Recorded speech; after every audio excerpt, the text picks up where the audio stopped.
Monsieur le Président, cher Bernard Basset, Mesdames, Messieurs. Au XIXe siècle, les bouleversements sociétaux provoqués par la révolution industrielle amènent intellectuels, savants, médecins, hommes politiques à se mobiliser autour de la question des addictions. Et surtout, pour la première fois, à les penser comme un enjeu de santé publique.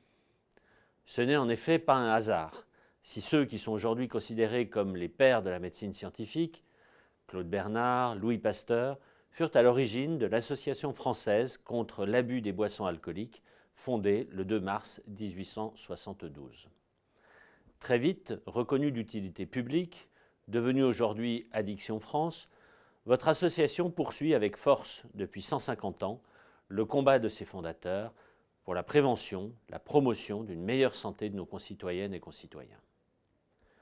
Depuis de nombreuses années, le ministère de la Santé est un soutien convaincu de votre action. J'en ai d'ailleurs eu très récemment le plaisir d'aller voir par moi-même à La Réunion le formidable travail de terrain que vous accomplissez en allant vers les personnes les plus vulnérables pour les aider à s'en sortir, à se réinsérer socialement. Aussi, si je ne peux malheureusement pas être physiquement présent pour célébrer ce bel anniversaire, il est important pour moi de m'adresser à vous aujourd'hui.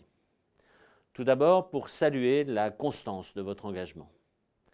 Riche d'un héritage d'un siècle et demi de réalisation, de mobilisation, l'association Addiction France et celles et ceux qui la font vivre au quotidien continue de porter haut et fort les valeurs scientifiques et humanistes qui l'ont vu naître. Ensuite, pour tracer des perspectives ambitieuses dans le combat qui nous rassemble. Nous avons besoin d'une véritable politique de prévention. Cela ne vous a pas échappé. La prévention est entrée par la grande porte au ministère de la Santé. Consacrée dans l'intitulé du portefeuille dont j'ai la charge, c'est un symbole qui scelle l'engagement d'en faire une action forte du gouvernement. Et pour cela, nous devons intervenir le plus tôt possible, de manière positive, tout au long de la vie des Françaises et des Français.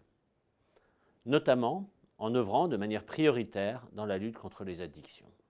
En effet, les conduites addictives nous concernent tous. Elles touchent chacune et chacun directement ou indirectement. Leur coût sanitaire et social, pourtant largement évitable, est extrêmement élevé et leurs conséquences très lourdes.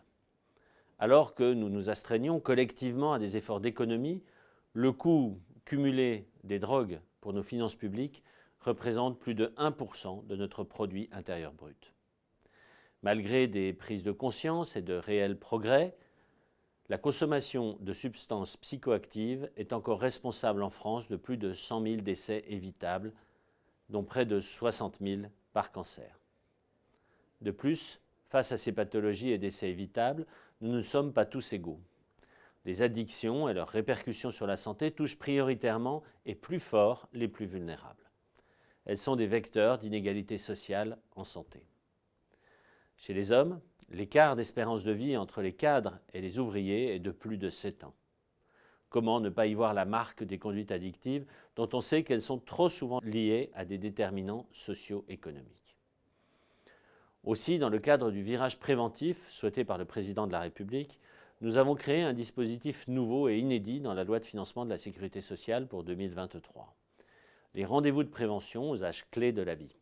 100% pris en charge et accessibles, ils permettront de mieux prévenir, détecter et le cas échéant traiter les comportements à risque et les usages nocifs.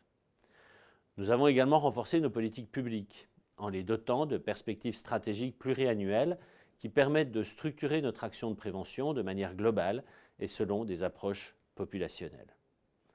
Je pense en particulier à la stratégie nationale de santé, au plan priorité prévention, au plan de mobilisation contre les addictions, au programme national de lutte contre le tabac, ainsi qu'à la nouvelle stratégie décennale de lutte contre les cancers 2023-2027, qui comporte un important volet en ce sens.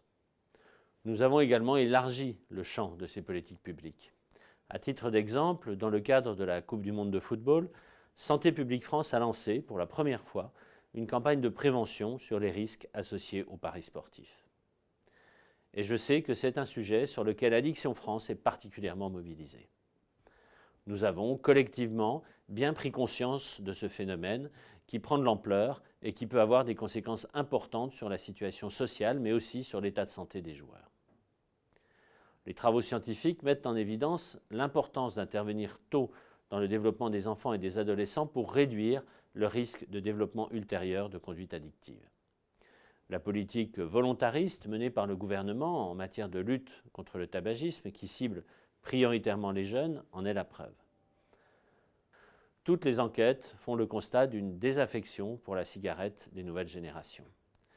Aussi, pour faire émerger cette génération de la prévention, que j'appelle de mes vœux, et lutter contre le développement de nouvelles formes d'addiction, il nous faut œuvrer dès le plus jeune âge pour renforcer les compétences individuelles et collectives à faire des choix favorables pour la santé.